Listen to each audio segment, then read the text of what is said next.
Boshqa adam bo'lgan balonimi mana ism qo'yib deb kelamsa?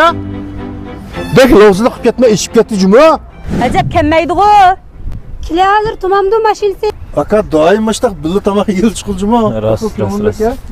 Ko'ngli bo'ldi. Hay ajrashib necha kun bular bo'lmaslarda yangi birini ep bo'ldingmi?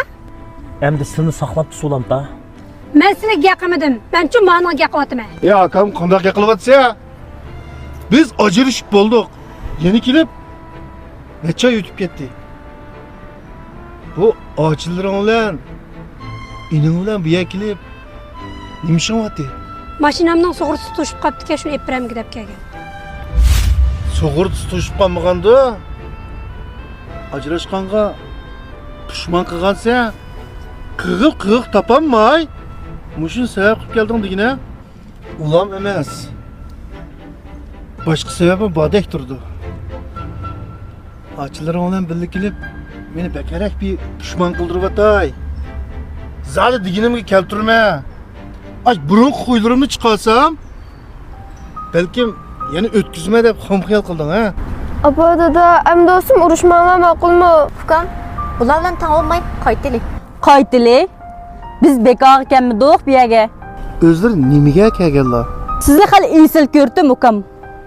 Bunchalik shapaqligingizni bilmadimmi? To'g'ri, men shapaq. Yo'lida ajrashib, yo'lida yana qaytadan to'y qilsam, men shapaq shundaqmi?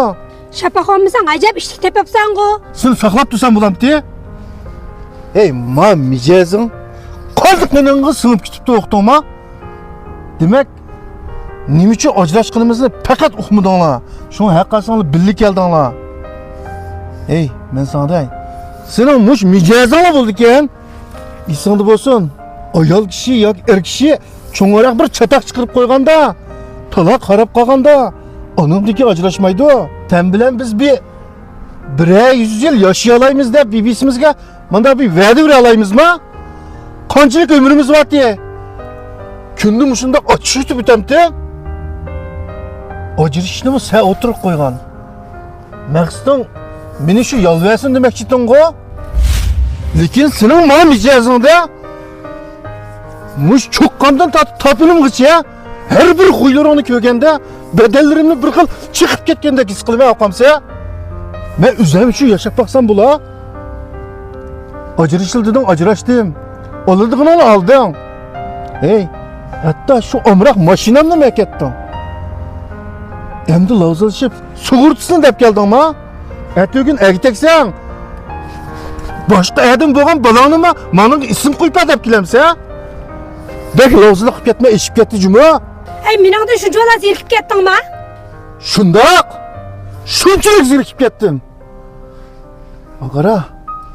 Hayotimni qo'rtadigan siningdek ayol bilan kundi shakal chaqqicha, ko'zlarimga kunda muhabbatli qariya oladigan bir so'zda o'tsam, texim hayotimning ma'nosi bo'ldi. Uqdingmi? Shunga bundan keyin hayotimning baxtli minutlarga qutlug' qachon olishmay yo'qolishi